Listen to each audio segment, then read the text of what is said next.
नमस्कार दोस्तों, स्वागत है आपका आपके अपने YouTube चैनल पे। अगर आपने ये चैनल सब्सक्राइब नहीं किया है तो प्लीज़ इसको सब्सक्राइब कर लें।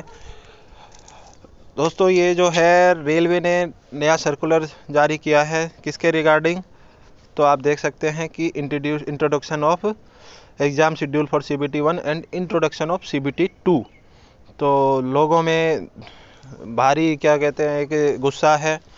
पर मैं अगर इसको मेरे नज़रिए से अगर मैं देखूं तो ये एक बहुत ही अच्छा स्टेप है। ताकि इसमें क्या है, आप एक तरीके से ये मानिए कि 5 से 10 हज़ार सीटें अब आपकी बढ़ गई हैं।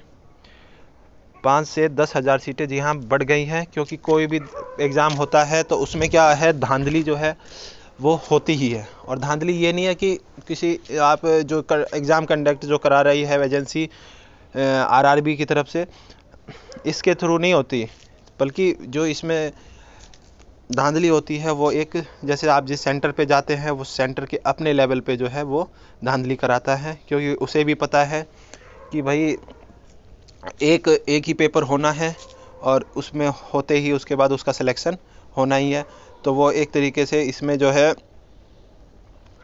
अपने लेवल पे बड़ी बड़ी धांधली कराते हैं। और आप लोगों ने ये जो है चीज़ें नोटिस भी की होगी, क्योंकि हम लोग हर कोई सोसाइटी में देखते हैं कि किस मतलब कौन किस तरीके से तैयारी कर रहा है, नहीं कर रहा है, और कैसे उसका सिलेक्शन हुआ है। तो ये चीज़ आप मान के चलिए कि 5 से 10 हज़ार सीटें जो हैं वो आपकी बढ़ गई हैं। और ये देखिए, और फ़र्क कुछ नहीं पड़ेगा, बल्कि जो जेन्युइन कैंडिडेट हैं उन्हीं का सिलेक्शन होगा। पहला स्टेप तो ये आप फ़ायदा मानिए कि सीटें आपकी क्या हो गई, इंक्रीज हो गई है। दूसरा क्या है कि दूसरा इससे फ़ायदा क्या है कि आप देखेंगे कि जो जब ज़्यादा शिफ्ट, मान लीजिए 3 महीने एग्ज़ाम चलता है, तो उसमें क्या होता है, किसी के नॉर्मलाइज में 25 मार्क्स बढ़ जाते हैं, किसी के नॉर्मलाइज में घट जाते हैं। तो जिसके बढ़ जाते हैं उसका तो कोई नुकसान नहीं होता, पर कई बच्चे हैं जैसे मान लीजिए उन्होंने 90 उनका रॉ मार्क्स है, और वो घट के अगर 70 हो जाए, वो घट के मान लीजिए 75 हो जाए या 65 हो जाए, तो वो जो है एक बड़ा ही नुकसान दे के जाती है जो स्टूडेंट को। तो ऐसे केसों में क्या है, ये जो आपका सेकंड स्टेप है ये मदद करेगा। क्योंकि ये जो है आप 90 लाख, जो सवा करोड़ में से लगभग अगर 10 लाख भी इस पे चयन होता है स्टूडेंट का, तो ये मान के चलिए कि जो फिर जो दोबारा पेपर होगा उसमें नॉर्मलाइज में ज़्यादा वेरिएशन नहीं होगा। क्योंकि दो तीन मान लीजिए हफ्ते में, या हो सकता है 2 4 5 शिफ्ट में जो है एग्ज़ाम जो है वो कंप्लीट करा लिया जाए। तो ऐसे में जो है आप बेफिक्र रहिए, ये आपके लिए एक मतलब बेहतरीन डिसीजन जो है आपके मतलब फेवर में ही है ये। और आप लोग अपनी तैयारी करते रहिए, सिलेबस में कोई चेंज नहीं है, आपको बस अपनी तैयारी कंटिन्यू करते रहना है। प्रीवियस ईयर मॉक टेस्ट लगाते रहिए और अब खुद का एनालिसिस जो है वो करते रहिए।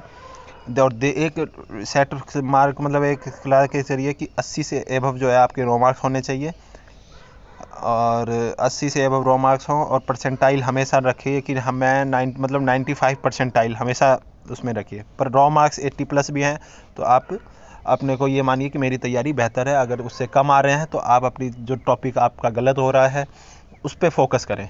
अब कोई बुक लेके अगर आप सोच रहे हैं कि मैं उसको कंप्लीट करूंगा, तो ये एक बहुत ही गलत डिसीजन होगा। आप लास्ट टाइम पे जो है आप केवल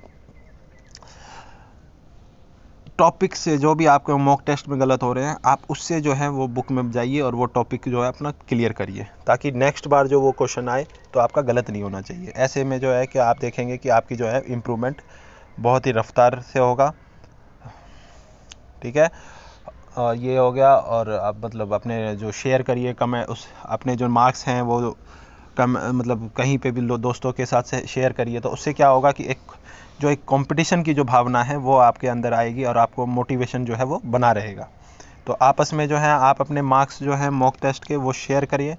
ठीक है, और एक दूसरे को जो है वो करिए कि मोटिवेट करिए कि भाई मेरे इतने आ रहे हैं, आपके इतने आ रहे हैं, और मिल के जो है दोनों अपने मार्क्स को बढ़ाइए। कई मतलब आपको कुछ नेगेटिव लोग भी मिलेंगे जो ऐसा सोचते हैं कि भाई अरे मार्क्स क्यों दिखा रहे हो, ये पहले ही हमारे कम आ रहे हैं, तो उससे उनसे दूरी रहिए।